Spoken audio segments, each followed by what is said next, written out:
Ako. Sa laro mo? Kailangan bumawi. Kailangan manalo. Kasi ayaw namin na ganito lang matatapos yung series, diba? Kasi alam namin kaya naman namin manalo. So, then gusto ko talaga manalo para sa team kasi sa mga nangyayari, nakita nyo naman sa mga nangyayari.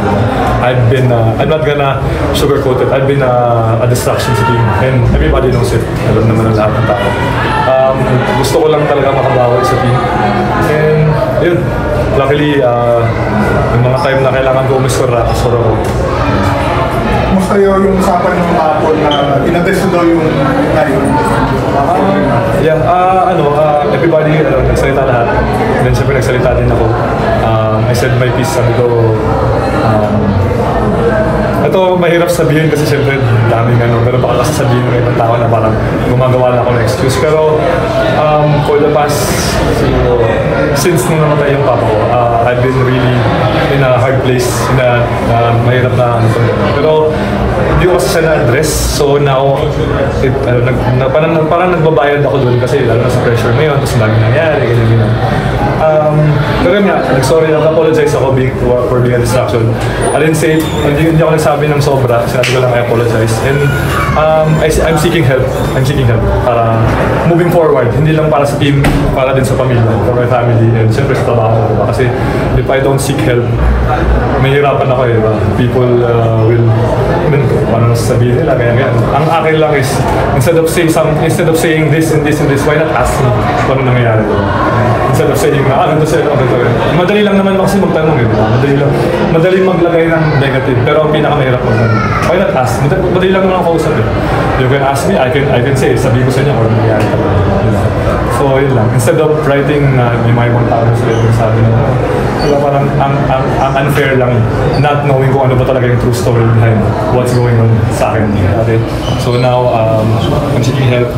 Moving forward para hindi ako mahirapan. Kuya, with this experience, regardless kung kapit ko hindi, sa career mo sa buhay mo, o is this experience mo? Siyempre, ang hirap eh. Lalo na ang last, siyempre, ang dami yung diba, ang dami naririnig sa court, blah, blah, blah. Kahit naman sabihin ko, walang di nakaka-apekto, may mga time talaga nakaka-apekto. And then, nung last game talaga, na-apektuhan talaga ako last game. Dumating talaga sa point na nag-breakdown talaga ako kasi hindi ko talaga ako. And then, yun nga, being in those situation talaga, sa pamilya lang talaga ako tumitingin, sa pamilya ko, sa mga laking tulong. And then, na-remind lang ako ng mga teammates ko na, alam mo yun, kahit anong mangyari, kahit yung family ko, loved ones ko, ni-reminded nila na kahit anong mangyari, manalo, matalo, nandyan pa rin sila. Yun lang, talagang, para sa akin lang, kailangan ko talaga ng tulong eh. Hindi ko na sasabihin na parang, lalaki ako, ganyan. Hindi, kailangan ko talaga ng tulong. I've been in this situation, nakatulong sa akin yung last. So ngayon, kailangan ko talaga. Moving forward for my career. If I wanna still play para maliwanagan ulit ako. And then para maging okay din yung pamilya ko. For the record, seeking professional help. Yeah. Kasi before the ganun din ako, nung bubble, hindi ko lang kung nalala yung first bubble, I seek help. Tinulungan ako ni Boss Ricky, ni Boss Gabi dati. They helped me weekly, ganyan. So ngayon, ganun din yung mangyayari.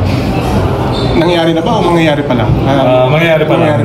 Di pa pinakaus nag-message pa lang ako. Kasi siyempre, tinry ko pa lang kunin yung contact kasi nawala yung contact last time. Pero ngayon, nakuha ko na. So, waiting na lang. After ba na series yung magiging series ng sessions? Depende sa schedule. But right now, ang nakakatulong sa akin yung family ko, teammates ko, and then yung si Lord, kasi siya lang talaga yung nakakatulong. Kasi siya lang talaga yung nakakaintindi sa akin, siya lang talaga yung, aside sa family ko, sa kanya ako kumakapit, siya talaga yung nakakatulong sa akin. Makakatulong din yung 10 points in the fourth quarter mo ngayon?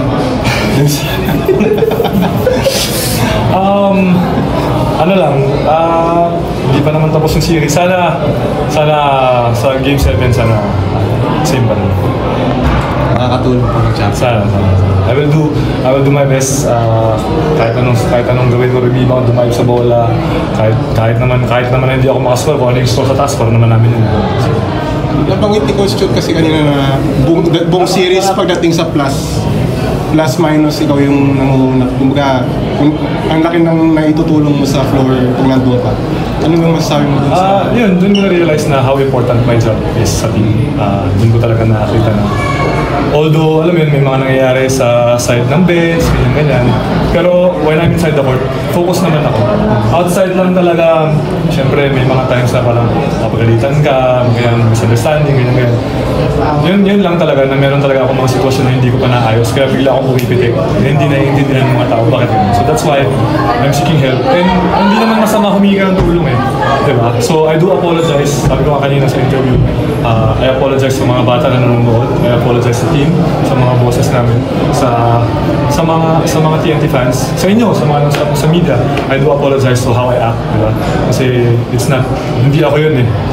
Per se, hindi talaga, hindi ako yun. Kasi hindi ko kasi alam kung ano nangyayari sa akin. So, I apologize to everyone na nasaktan ko, na may nasabi man ako. I apologize. And, yun. Coach Chot ba nag-usap ba kayo? Anong sabi mo? Apologize naman ako. And then, he understand. Alam naman niya kung ano yung pagkadaanan ko ever since pa. Kasi nga dumating siya. Every time na may team building kami, may team sessions kami, he knows kung ano talaga yung pakiramdam na, lalo na sa ganitong sitwasyon. So, yan. Pero si Jason dumalo pa ako na minsan ba siya Meron. Sabi niya lang, stay focused lang. Kahit ano mangyari, tiwala ka sa teammates mo, nandyan sila patuloy. And then yun talaga. Every time, kanina, yung crucial 3 points ko, nakatingin ako sa mga teammates ko kasi alam ko sila talaga kasi ginagawa ko to para sa kanila. Sa mga